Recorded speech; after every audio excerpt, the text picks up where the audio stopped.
শ্রী শ্রী রামকৃষ্ণ কথামৃত দশম খণ্ড দ্বিতীয় পরিচ্ছেদ। ঠাকুর দক্ষিণেশ্বরে বসে আছেন এবং কিছু ব্রাহ্ম ভক্ত এসেছেন, বিজয় কৃষ্ণ গোস্বামী এসেছেন। তো ঠাকুরের ভাব বেশ সুন্দর, দারুণ দারুণ আধ্যাত্মিক কথা হচ্ছে। সেখানে মহিমাচরণ নামে এক ভক্ত এসেছেন, তাকে কিছু কথা বলছেন।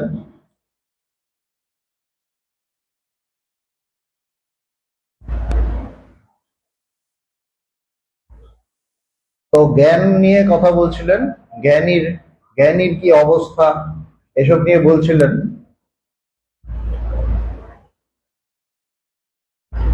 তো বলছেন ঠাকুর যে জ্ঞানীর শরীর যেমন তেমনি থাকে।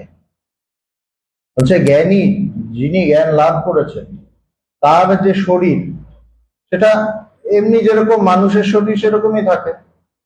জ্ঞান লাভ করলে তো আর একদম শরীর দিব্য কান্তি, মানে সে যদি কালো থাকে সে ফর্সা হয়ে যাবে, বেটে থাকলে লম্বা হয়ে যাবে, তা তো আর হয় না। সারদামা বলছে না, জ্ঞান হলে কি দুটো সিংহ যায়, বা বলছে না দুটো সিংহ যায় কিনা, শুধু ভেতরটা পাল্টে যায়। তো ওটাই বলছেন যে জ্ঞানী শরীর যেমন তেমনি থাকে, তবে জ্ঞানাগ্নিতে কামাদি রিপু দগ্ধ হয়ে যায়। কিন্তু জ্ঞান, যার গভীর জ্ঞান হবে, তার যে রিপু, কাম ক্রোধ লোভ মোহ মদ মাৎসর্য, এই যে মনের ব্যাপার, এগুলো মনের মধ্যে থাকে। যেহেতু মনটাই পুড়ে যায়, জ্ঞানাগ্নি মানে কি? জ্ঞানাগ্নি মানে একটা আগুনের মতো। জ্ঞানটা কি? একটা আগুনের মতো, সবকিছু জ্বালিয়ে দেয়, ভেতরটাকে জ্বালিয়ে পুড়িয়ে শেষ করে দেয়, মানে মনটাকে। তো মনের মধ্যে যে ক্যারেক্টার গুলো থাকে সেগুলোও পুড়ে যায়। এই জন্য বলছেন যে তবে জ্ঞানাগ্নিতে কামাদি রিপু দগ্ধ হয়ে যায়, মানে রিপুগুলো তার পুড়ে যায়। কালীবাড়িতে অনেকদিন হলো ঝড় বৃষ্টি হয়ে কালীঘরে বজ্রপাত হয়েছিল। তো দক্ষিণেশ্বরেই আর কি, ওখানে বজ্রপাত হয়েছে কোনো একদিন, মানে বাজ পড়েছে। আমরা গিয়ে দেখলাম কপাটগুলির কিছু হয় নাই, তবে স্ক্রুগুলির মাথা ভেঙে গেছিল। বলছে যে কপাটগুলো যেগুলো ছিল ওগুলো ঠিক ওরকমই আছে, কিন্তু স্ক্রু যেগুলো ছিল সেগুলো মাথাটা ভেঙে গেছে। তো এই কথাটা মানে এটা ঠাকুর দেখেছেন, দেখে কিভাবে তিনি আধ্যাত্মিকতার সাথে এটাকে মেলাচ্ছেন। বলছে কিরকম? কপাটগুলি যেন শরীর, কামাদি আসক্তি যেন স্ক্রুগুলি। বলছে যে কপাটগুলো, জানলার যে কপাটগুলো দরজার, ওগুলো যেন শরীর, যেরকম মানুষের শরীর, আর ভেতরে যে আমাদের এই রিপুগুলো আছে সেইগুলো যেন স্ক্রুগুলো। তো বজ্রপাত হলে যেরকম স্ক্রুগুলো ভেঙে যায়, কপাটগুলো যেরকম ওরকমই থাকে। এই জ্ঞান হওয়াটা মানেও তো ভেতরে একটা বজ্রপাত হওয়া, একটা বিস্ফোরণ হওয়া। তো বিস্ফোরণ হলে তো কিছু ড্যামেজ তো হবে, কিন্তু কি ড্যামেজ হয়? মনটা ড্যামেজ হয়, মনের যে ক্যারেক্টার গুলো আছে সেগুলো ড্যামেজ হয়ে যায়, আর কিছু হয় না। মনের যে ক্যারেক্টার গুলো আছে সেগুলো ড্যামেজ হয়। এই যে 6টা রিপু আছে, কাম ক্রোধ লোভ মোহ, এগুলো তো মানুষের মধ্যে থাকে, এগুলো আস্তে আস্তে ড্যামেজ হয়, এগুলোকে শেষ করে দেয়। কিন্তু বডিটা বাইরে থেকে যেরকম সেরকমই থাকে, মানুষের শরীরই থাকে। ভগবানকে যে আমরা দেখেছি মানুষ রূপেই দেখেছি, তার মানুষ শরীর দেখেছি, কিন্তু স্ক্রুগুলো ড্যামেজ হাওয়া হয়ে গেছিল। ওটা ড্যামেজও না, ওটা হাওয়াই হয়ে গেছিল। কপাটগুলি যেন শরীর, কামাদি আসক্তি যেন স্ক্রুগুলি, ওগুলো স্ক্রু। জ্ঞানী কেবল ঈশ্বরের কথা ভালোবাসে, বিষয়ের কথা হলে তার বড় কষ্ট হয়। জ্ঞানীর লক্ষণ কি? বলছে তার এই সাবজেক্টটাই ভালো লাগে, ঈশ্বরীয় সাবজেক্ট। তার বিষয়ের কথা হলে খুব কষ্ট হয়, মানে বিষয়ের কথা ও নিতে পারে না, বিষয়ের মানে কথার মধ্যে বেশি থাকতে পারে না, অসুবিধা হয়, ভেতরটা ছটফট ছটফট করতে থাকে। কারো থাকে না যে অ্যালোপ্যাথি ওষুধ স্যুট করে না, এরকম থাকে না, স্যুট করে না মানে ওষুধ খেলেও তার শরীরে কিছু একটা অসুবিধা হলো, চাকা চাকা হয়ে গেল বা বমি হচ্ছে বা কিছু হচ্ছে। সেরকম ভাবেই যারা জ্ঞানী তাদের তাদের কাছে জাগতিক কথা বললে তাদের কষ্ট হয়, সেজন্য ভগবান কোনো জাগতিক কথা শুনতেই চাইতেন না, ভগবানকে কিছু বলা যেত না। তারা কোনো প্রবলেম হচ্ছে, জাগতিক প্রবলেম, আমাদের কি থাকে যে জাগতিক প্রবলেম হলে আমরা কোনো মহাপুরুষকে পেলে তার সামনে সব ঢালতে থাকবো, কিন্তু ভগবানের মানে কাছে ভগবান বলতেন যে আমাকে এসব কথা শোনাবে না, কষ্ট হয়। ঠাকুরেরও কষ্ট হতো, ঠাকুরেরও কষ্ট হতো, বিষয়ের কথা হলে তার বড় কষ্ট হয়। বিষয়ীরা আলাদা লোক, বিষয়ীদের থাক আলাদা, জ্ঞানীর থাক একরকম, বিষয়ীদের থাক অন্যরকম। তারা সবকিছুতে বিষয়কে নিয়ে আসে, তারা সমস্ত কিছুর মধ্যে বিষয়টাকেই আনে, তারা জ্ঞানটাকে আনতে পারে না। তাদের বিষয়ীরা আলাদা লোক, তাদের অবিদ্যা পাগড়ি খসে না, তাদের অবিদ্যাটা খসে না, এজন্য তারা বিষয়ের কথা বলে, বিষয়ের মধ্যে থাকে, বিষয়কে ভালোবাসে। এবার বিষয় তো নানা রকম হয়, নানা রকম, পরনিন্দা পরচর্চা করছি, তো ওটা কি বিষয় না? ওটা তো একটা বিষয়, ওটাও একটা বিষয়। আবার আমি কি মানে মদ মাংস খাচ্ছি, সেটাও একটা বিষয়। কিন্তু দুটো বিষয়, দুটোই বিষয়। একজন দেখা গেল যে সে খুব বাইরের দিক দিয়ে এগুলো খুব মানে, কোনো নেশা ভাঙ করে না, কিন্তু দেখা যাচ্ছে বাইরের দিক দিয়ে খুব ভালো, কিন্তু দেখা যাচ্ছে সে পরনিন্দা পরচর্চা করছে, এর নিন্দা তার নিন্দা করছে, তাহলে কি হলো? তাহলে সেটা মানে বিষয়ের মধ্যে হলো না, বিষয়ই হলো, সে বিষয়ের মধ্যেই আছে। সুতরাং বিষয়ের রকম ফের আছে, কিন্তু যারা জ্ঞানী তাদের বিষয়ের চর্চা ভালো লাগে না। কেউ বিষয়ের কথা বললে তাদের মনে হয় যে কানের মধ্যে বিষ ঢুকাচ্ছে, বিষ ঢালছে, খুব কষ্ট হয়। বিষয়রা আলাদা লোক, তাদের অবিদ্যা পাগড়ি খসে না, তাই ঘুরে ফিরে ওই বিষয়ের কথা এনে ফেলে। একটা জায়গায় আধ্যাত্মিক কথা হচ্ছে হয়তো, মানে আধ্যাত্মিক ঈশ্বরীয় কথা হচ্ছে, ও মা দেখা গেল এলো ঢুকলো 2 মিনিট বসলো, হ্যাঁ ওখানে গেছিলাম এই সেই, মানে একটা বিষয়ের কথা নিয়ে চলে এলো।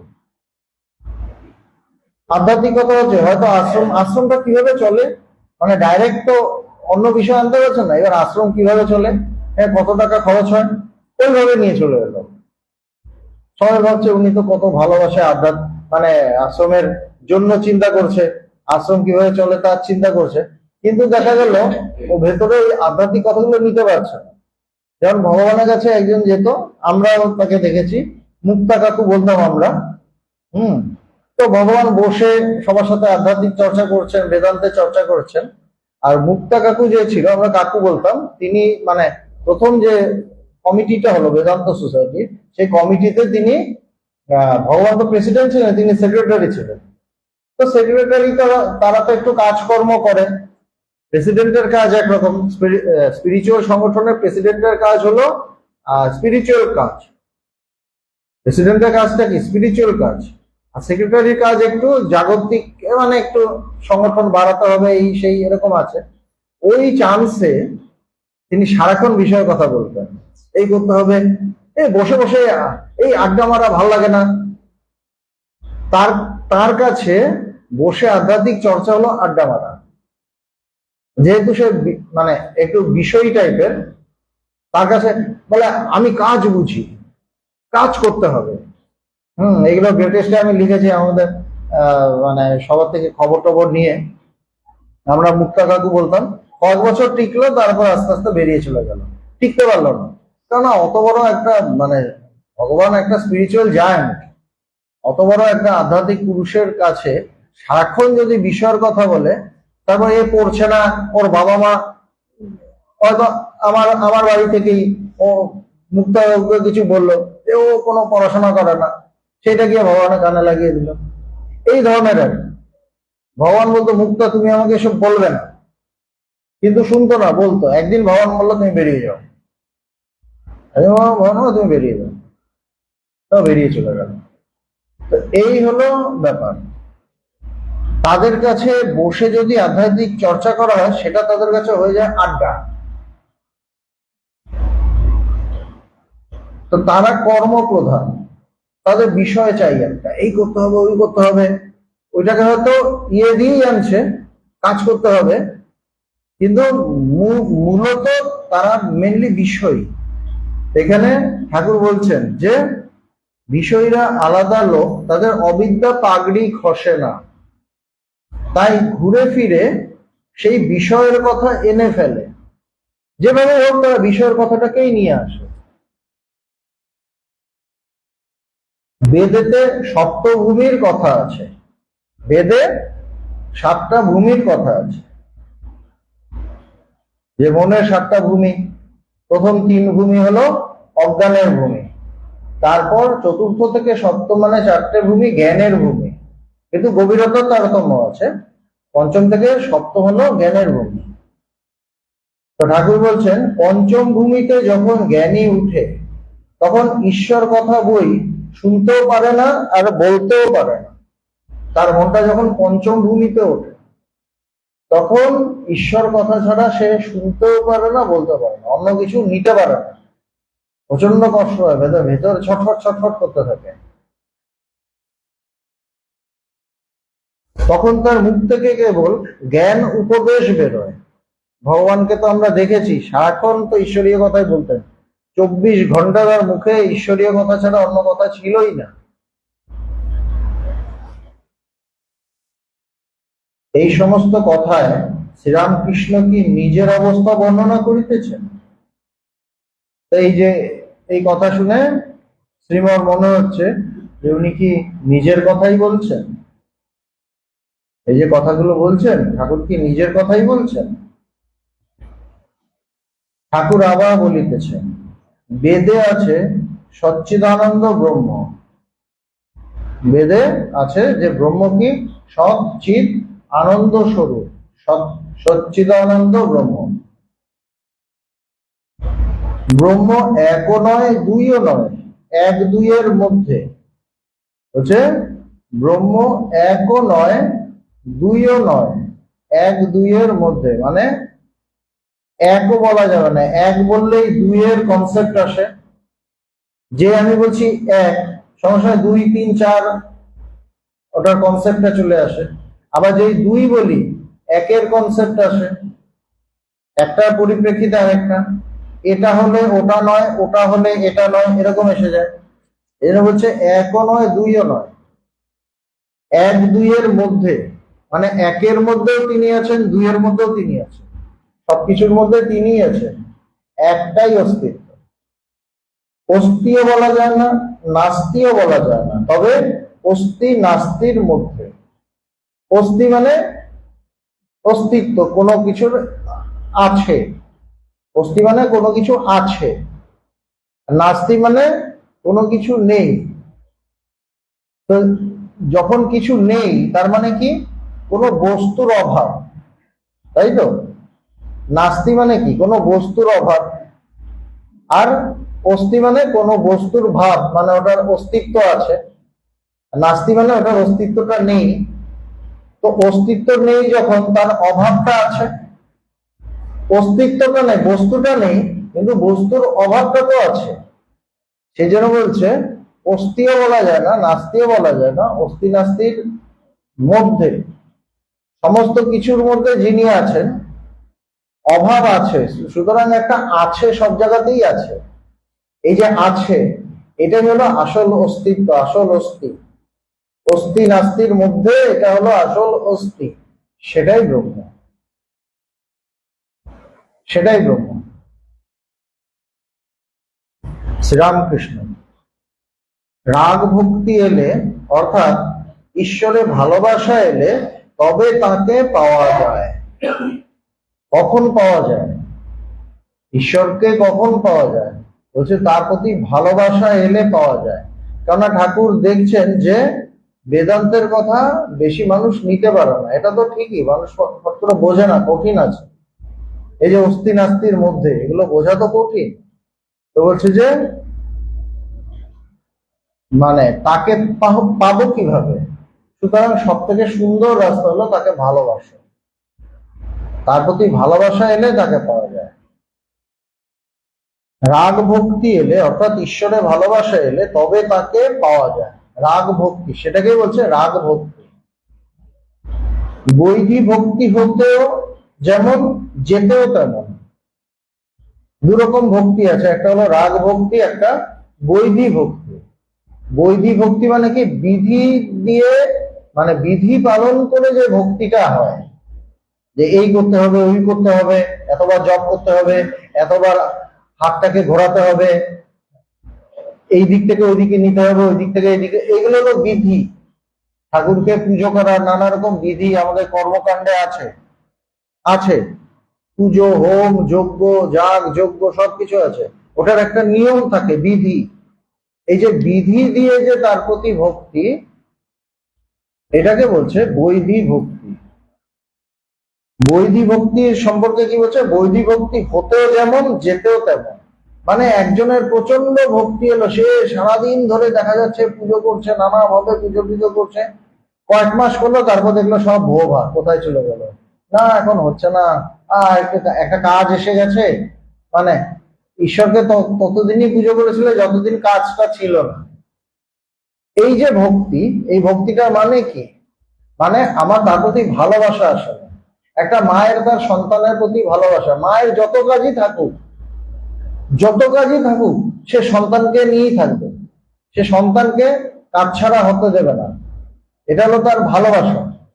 কিন্তু বৈধী ভক্তিতে কি ভালোবাসাটা থাকে না, সেখানে ভালোবাসা থাকে না, সেখানে থেকে বিধি, নিয়মগুলো মানতে হবে, নিয়মগুলো যেন নিখুঁত ভাবে হয়, কোনোটা যেন এই না হয়, তাই না? এই যে আমাদের কত রকম ইয়ে থাকে, এতটা সময় এই পূর্ণিমা লাগবে, এতটা সময় বেরিয়ে যাবে, ওর মধ্যে পুজো করতে হবে। ঈশ্বর কি এরকম? ঈশ্বর কি পূর্ণিমাতে থাকে, অমাবস্যা থাকে না? এই সবসময় থাকবে, ঈশ্বরই আছে। কিন্তু এই পুজো মানে এইগুলো নিয়ম প্রচন্ড পারফেক্ট, আমরা মানি খুব। এগুলো হলো বৈধী ভক্তি, বিধি দিয়ে এই ভক্তিগুলো আসে। কিন্তু ভেতরে যদি ভালোবাসা আসে, মা কি তার সন্তানকে দেখার জন্য ভাবে যে না এতটা সময় ইয়ে লাগবে, মানে সেই সময় আমি সন্তানকে দর্শন করব, তারপর যেই টাইমটা বেরিয়ে যাবে আমি বেরিয়ে চলে যাবো? এরকম কি হয়? মা কোলে নিয়ে বসে থাকে, তাই না? এটা হলো ভালোবাসা। সুতরাং ঈশ্বর যদি আমার প্রাণের বস্তু হন, আমার একদম নিজের আপনজন হন, তখন আমি ওইভাবে পুজো করবো তাকে, আমি সবসময় নিয়ে রাখবো। কোনো কিছু, হনুমান বলছে না আমি কিচ্ছু বুঝি না, বার তিথি নক্ষত্র, আমি শুধু রাম বুঝি। এই হলো আসল মানে রাগ ভক্তি। রাগ মানে অনুরাগ, ভালোবাসা। অনুরাগ মানে কি? ভালোবাসা। বৈদিক ভক্তি হতেও যেমন যেতেও তেমন। এত জপ, এত ধ্যান করবে, এত যাগ যজ্ঞ হোম করবে, এই এই উপচারে পূজা করবে, পূজার সময় এই এই মন্ত্র পাঠ করবে, এই সকলের নাম বৈদিক ভক্তি। প্রতিটা ঠাকুরের আলাদা আলাদা মন্ত্র আছে, কিন্তু সমস্ত কিছুর পেছনে সেই ভালোবাসাটাই আসল। ওইটা যদি না থাকে, এগুলোর কোনো দাম নেই, ঈশ্বরকে পাওয়া যাবে না। ওই পুজো থাকবে, উপচার থাকবে, সব থাকবে, তিনি থাকবেন না। তিনি ওই ভালোবাসার কাঙাল, তিনি ওইটাকেই খান, ওটা তার খাদ্য।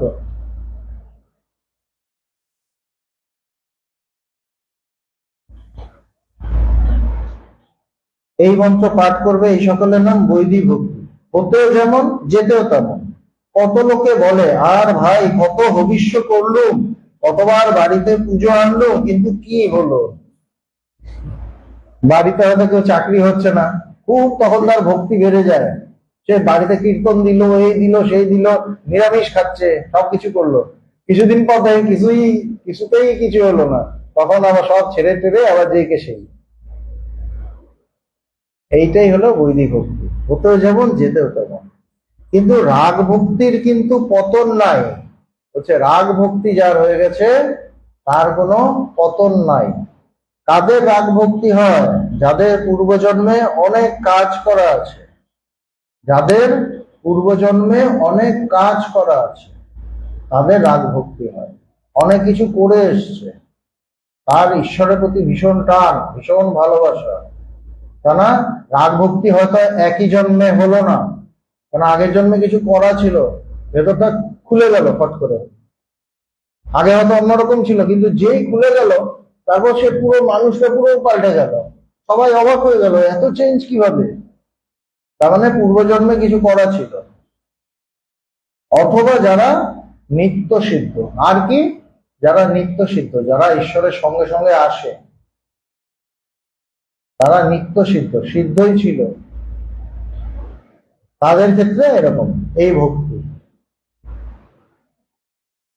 যেমন একটা পোড়ো বাড়ির বন জঙ্গল কাটতে কাটতে নল বসানো ফোয়ারা একটা পেয়ে গেল। একটা পোড়ো বাড়ি, সে জঙ্গল, চারদিকে কেউ ঢোকে না, কেউ যায় না। তাই একবার ঠিক করা হলো যে না, ওগুলোকে পরিষ্কার করা হবে। কার সব জঙ্গল টঙ্গল সব পরিষ্কার করছে, কাঠ ছেটাচ্ছে, করতে করতে নল বসানো একটা ফোয়ারা পেয়ে গেল। মাটি সুরকি ঢাকা ছিল, যাই সরিয়ে দিলে অমনি ফরফর করে জল উঠতে লাগলো। ঠাকুরের কি সুন্দর উদাহরণ। বলছে যেই ওখানে মাটি টাটি দিয়ে ঢাকা ছিল, সেই জন্য জলটা উঠছিল না। যেই ওটা সরে গেল, ফুরফুর করে যেরকম পড়া জল ওঠে সেরকম জল উঠতে শুরু করলো। এই হলো মানে তার আগের জন্মে কিছু করা ছিল। সে একটা একটা ফোয়ারা, কিন্তু কিছুতে ঢাকা ছিল, মানে তার কিছু জাগতিক ইয়েতে ঢাকা ছিল, কিন্তু জীবনে কোনো একটা পর্যায়ে এসে হঠাৎ করে জায়গাটা খুলে গেল, সঙ্গে সঙ্গে ভেতরটা অন্যরকম হয়ে গেল, জল উঠতে শুরু করলো। যাদের রাগ ভক্তি তারা এমন কথা বলে না, ভাই কত ভবিষ্য করলাম কিন্তু কি হলো। মানুষ একটু কিছু হলেই বলে না, ঘরে একটা অশান্তি হলো বা একটা বাজে কিছু হলো, এত ঈশ্বরকে ডেকে কি হবে, সবাই ঈশ্বরের ফটো টটো হয়তো সরিয়ে দিল। এরকম হয় না, অনেকেরই হয় যে আর আমি এগুলো পছন্দই করি না, কত ডাকলাম, কত পুজো করলাম, কি লাভ হলো। হচ্ছে এটা বৈদিক ভক্তি। হচ্ছে যাদের রাগ ভক্তি তাদের ঈশ্বর হলো প্রাণ। ঈশ্বরকে, প্রাণকে সরাবে কিভাবে? তত নিজেকেই সরিয়ে দিতে হবে। যারা নতুন চাষ করে তাদের যদি ফসল না হয় জমি ছেড়ে দেয়। নতুন চাষ ধরলো, এক দুবার ফসল হলো না, ছেড়ে দিল, যে এইগুলোতে লাভ হচ্ছে না, আমার এই বিজনেস, আমি আরেকটা বিজনেসে যাব, আর চাষাবাদ করবো না, বিক্রি টিক্রি করে হয়তো কোনো অন্য ব্যবসা করছে। খানদানি চাষা ফসল হোক আর না হোক আবার চাষ করবেই। যে খানদানি চাষা, সে জানে আমার এইটাই কাজ, এটা ছাড়া আমার কোনো কাজ নেই, ফসল হোক না হোক, লাভ হোক না হোক, আবার করবে। এই যে আলু চাষিদের এই অবস্থা, পরের বছর দেখবেন তারা আবার সে আলু চাষই করছে। এগুলো খানদানি চাষা। বাপ পিতামহ চাষাগিরি করে এসেছে, তারা জানে যে চাষ করেই খেতে হবে, বলছে আমার এটাই কাজ। যাদের রাগ ভক্তি তাদেরই আন্তরিক, তারা অন্তর থেকে ঈশ্বরকে ডাকে, তারা অন্তর থেকে ঈশ্বরকে ভালোবাসে, আন্তরিক। ঈশ্বর তাদের ভার লন, তাদের ক্ষেত্রে তাদের সমস্ত কিছু ঈশ্বর গ্রহণ করেন। এই যে গীতায় একটা কথা আছে যে অনন্যা চিন্তন্ত মাম ইয়ে জানা পরিপাসতে তেষাম নিত্যাভিযুক্তানাম যোগক্ষেমম বাহাম্যহম। হচ্ছে যে অনন্য ভাবে আমার চিন্তা করে তার সমস্ত কিছু আমি বহন করি। এক সাংঘাতিক কথা, এটা কিন্তু সাংঘাতিক কথা। এই কথা যদি আমি বিশ্বাস করি, বিশ্বাস করে যদি আমি তার ঠিক ভাবে চিন্তা করতে পারি, তাহলে আমি দেখব ঈশ্বর আমার সমস্ত কিছু বহন করছে। কিন্তু ওই বিশ্বাস আসে না, ওই বিশ্বাস আসতে চায় না। এই দুদিন দেখি, তারপর বিশ্বাস হয়ে যায়, চেঞ্জ হয়ে যায়। না হলে ভগবানের কাছে কত হাজার হাজার মানুষ এলো, আবার অনেক হাজার হাজার মানুষ চলেও গেল। ভগবানের কাছে প্রথম থেকে যত মানুষ এসেছিল সব কি টিকে ছিল? 90% বেরিয়ে গেছিল, 10% ছিল। কেন হলো? ওই জন্যই বিশ্বাস নেই অতটা। তো বলছেন যে যাদের রাগ ভক্তি তাদেরই আন্তরিক, ঈশ্বর তাদের ভার লন। যে ঠিক ঠিক তাকে ডাকে, ঈশ্বর তার সমস্ত কিছু গ্রহণ করেন। হাসপাতালে নাম লেখালে আরাম না হলে ডাক্তার ছাড়ে না। সুন্দর কথা। আমি ভাবছি আমি তো ঠিক হয়ে গেছি, হ্যাঁ হসপিটালে ভর্তি ছিলাম, ভাবছি ঠিক হয়েছে, আমাকে ছেড়ে দেয় না কেন? ডাক্তার বলছে না না, আরো কিছু 5 দিন আরো থাকুন, আরো কিছু টেস্ট করাবো, এই করাবো, যখন দেখবে পুরো ক্লিয়ার তারপর ছাড়বে। তার মানে ঈশ্বর নামক হাসপাতালে, ভগবানের হাসপাতালে নাম লেখালে যতক্ষণ না পুরো আরাম হচ্ছে তখন ছাড়ে না, তখন ছাড়ে না, তখন তো ছাড়েই না। আর ওটা হলে আর ছাড়ার প্রশ্নই নেই, তখন তো একাকার, ছাড়বে কোথায়? ঈশ্বর যাদের ধরে আছেন তাদের কোনো ভয় নাই, তাদের কোনো ভয় নাই। মাঠের আলের উপর চলতে চলতে যে ছেলে বাপকে ধরে থাকে সে পড়লেও পড়তে পারে যদি অন্যমনস্ক হয়ে হাত ছেড়ে দেয়। খেতে জমি, ওখানে আল আছে, আলের উপর দিয়ে চলছে, বাচ্চাটা বাবাকে ধরে আছে, কিন্তু সে হঠাৎ পড়েও যেতে পারে, হাত ছেড়ে দিলে অন্যমনস্ক। অন্যমনস্ক কেন হয়? সে তো বাবার দিকে দেখছে না, সে ধরে একদিকে ধরেছে, চারদিকে দেখছে, সুতরাং অন্যমনস্ক হওয়ার চান্স আছে। কেননা সে তো কিছু দেখেনি আগে, দেখছে ওখানে এইটা ধরেছে, ওখানে এটা ধরেছে, এটা খাওয়া যাবে, ওটা পারা যাবে, হ্যাঁ একসময় এসে চুরি করতে হবে, সমস্ত কিছু দেখছে। বাবাকে যে ধরে আছে সে যে দেখার অবস্থাতেই থাকবে না, বাবাকে যদি ছেড়ে দেয় এটা তো বোঝে না। এই করতে করতে অন্যদিকে তাকাতে তাকাতে একসময় হাত থেকে ছেড়ে দিল, যেই ছেড়ে দিল সেই কাদার মধ্যে পড়লো। আমাদেরও তো তাই হয়, আমরা ছেড়ে দিই তাকে এবং কাদার মধ্যে পড়ি, তারপর ওঠাতে গিয়ে তাকেই কষ্ট করতে হয়। সেরকম বলছেন যে বাপকে ধরে থাকে সে পড়লেও পড়তে পারে যদি অন্যমনস্ক হয়ে হাত ছেড়ে দেয়, কিন্তু বাপ যে ছেলেকে ধরে থাকে সে পড়ে না। কিন্তু বাবা যদি ছেলেকে ধরে থাকে সে তো আর অন্যমনস্ক হবে না, সে অন্যমনস্ক হবে না। কেন? পুরো জায়গাটা তারই, ওই জায়গার জন্য তার কোনো আসক্তি নেই যে আমি আমার নিজের সন্তানকে ছেড়ে দেব। তার পুরো মনটা ছেলের ওপর থাকে যে ওকে নিয়ে আমি যাচ্ছি। ঈশ্বরেরও জগতের প্রতি কোনো আসক্তি নেই যে ঈশ্বর তার ভক্তকে ছেড়ে দেবেন। যে ভক্ত অনন্যভাবে তাকে চিন্তা করবে, যে যে তার হয়ে যাবে, ঈশ্বর তাকে গ্রহণ করে নেবে, তার তার আর কোনো চিন্তা নেই, সে দারুণ থাকবে। ঈশ্বর তার পুরো ভার নিয়ে নেবেন। এই ভার নিয়ে নেওয়াটাই আসল, ভার তার উপর ছেড়ে দেওয়াটাই আসল। কিন্তু ওই বিশ্বাস আসতে চায় না। বিশ্বাসে কি না হতে পারে? যার ঠিক তার সত্তাতে বিশ্বাস হয়, সাকার নিরাকার রাম কৃষ্ণ ভগবতী, বলছে বিশ্বাস থাকলে সব হতে পারে। যার ঠিক ঠিক বিশ্বাস, সে কোনো কিছু অবিশ্বাস করে না, তার কাছে সাকার নিরাকার সব সত্য।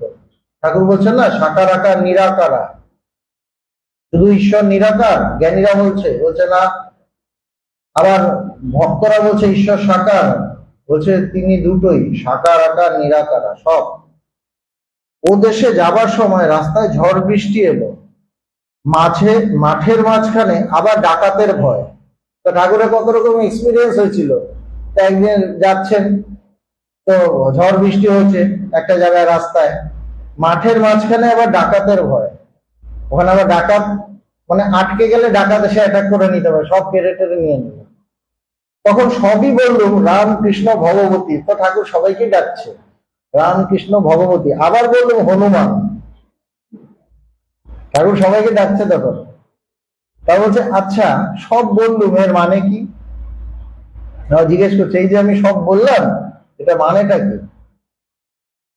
কি জানো, যখন চাকর বা দাসী বাজারের পয়সা লয়, তখন বলে বলে লয়, এটা আলুর পয়সা, এটা বেগুনের পয়সা, এগুলো মাছের পয়সা, সব আলাদা, সব হিসাব করে লয়ে তারপর দেয় মিশিয়ে। কি সুন্দর কথা। আলাদা আলাদা করে নেয় তো, কি কি লাগবে না, আলু বেগুন পেঁয়াজ টেয়াজ বলে দিলাম, হ্যাঁ পেঁয়াজ এত দাম, ওটা এত দাম, এত দিন দিল, সব হিসাব করে করে নিল, তারপর সব মিশিয়ে দিল।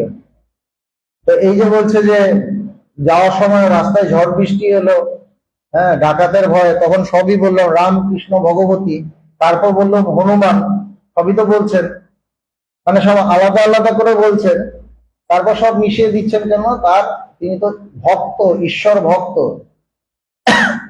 তিনি অনন্য ভক্ত, সেই মহাশক্তি।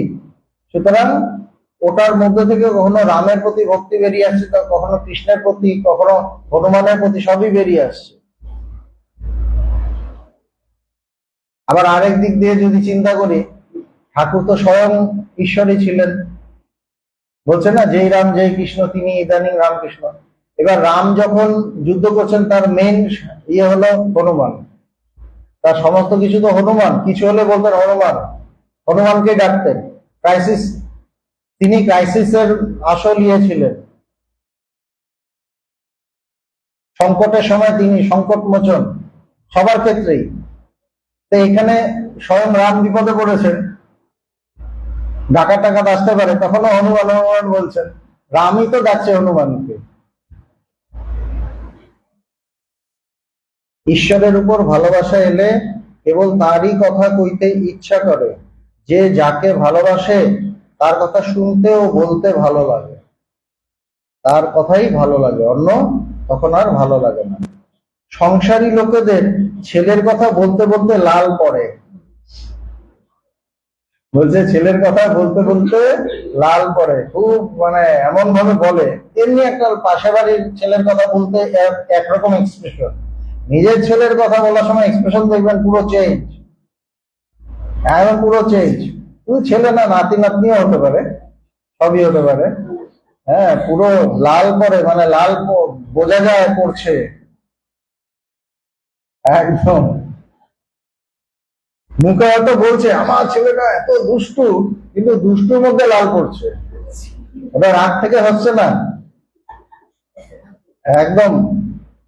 ঠাকুরের দৃষ্টি এগুলো সাংঘাতিক। ছেলের কথা বলতে বলতে লাল পড়ে, যদি কেউ ছেলে সুখ্যাতি করে তো অমনি বলবে, এবার কেউ এসছে, এসে তার ছেলে সুখ্যাতি করছে, তো অমনি বলবে ওরে তোর খুঁড়োর জন্য পা ধোবার জল আন, মানে তাকে একটু সম্মান টম্মান কর। যারা পায়রা ভালোবাসে তাদের কাছে পায়রা সুখ্যাত করলে খুব খুশি, যারা পায়রা খুব ভালোবাসে। কেউ যদি পায়রার নিন্দা করে তাহলে বলে উঠবে তোর বাপ 14 পুরুষ কখনই পায়রা চাষ করেছে, তোরা কি জানিস, খেপে যায়। ঠাকুর কিভাবে দেখতেন, এই যে দৃষ্টিটা, এটা জ্ঞানের দৃষ্টি, জ্ঞান থেকে হয়, এমনি দৃষ্টিটা হবে না। প্রতিটা জিনিস অন্যভাবে দেখা, আমরা যেভাবে দেখি তারা অন্যভাবে দেখে। ঠাকুর মহিমাচরণকে বলিতেছেন, কেননা মহিমা সংসারী, শ্রীরামকৃষ্ণ মহিমার প্রতি। সংসার একেবারে ত্যাগ করবার কি দরকার, আসক্তি গেলেই হলো, তবে সাধন চাই, ইন্দ্রিয়ের সঙ্গে যুদ্ধ করতে হয়। বলছে অত ত্যাগ, পুরো ত্যাগ করে দেওয়া দরকার নেই, আসক্তি ত্যাগ করো, কেন সংসার ধরে রাখে তো আসক্তি, বলছে ওটা ত্যাগ করো, তবে সাধন চাই, এটা করতে গেলে একটু সাধনা দরকার।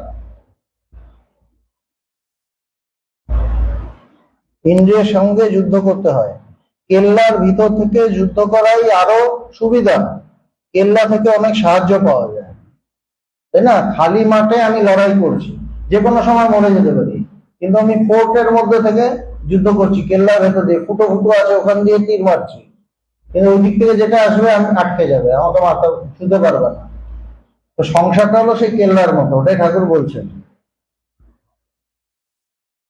কেল্লার ভিতর থেকে যুদ্ধ করা আরো সুবিধা, কেল্লা থেকে অনেক সাহায্য পাওয়া যায়। সংসার ভোগের স্থান, এক একটি জিনিস ভোগ করে অমনি ত্যাগ করতে হয়।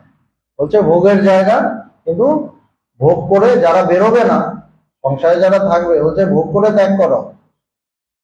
আমার সাথ ছিল সোনার গোট করি, তা শেষে পাওয়াও গেল সোনার গোট পরলুম, পরার পর সত্য, কিন্তু তৎক্ষণাৎ খুলতে হবে, পরেই আবার খুলে দিলেন সঙ্গে সঙ্গে।